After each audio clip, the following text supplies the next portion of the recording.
Maja Berović poslednjih dana više je nego vredna i priprema dosta iznenađenja za svoje fanove. Najveće od njih stiže u vidu novog spota za pesmu Pauza. Pa vidi, snimam jedan spot koji bukvalno traje 5 dana snimanja. Ne smete joj ni igranje, ni pevanje, već samo scenska garderoba. Trpim ja i više nego što moje mogućnosti mogu. Nije mi ovo teško, ali mi je dosta hladno i dosta me bode.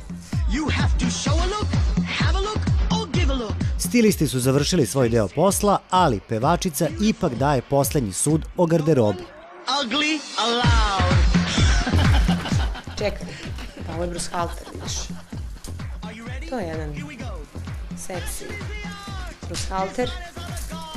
I ovo je jedan takođe kožni. Bruce Halter je uvek u modi, bez obzira na to kolike grudi su u njemu.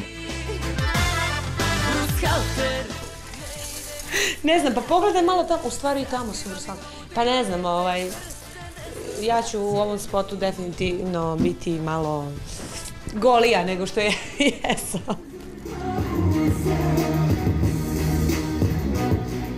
Nakon pauze stiže i Izvini tata, pesma namenjena nestašnim tinejdžerkama i njihovim prvim seksualnim iskustvima.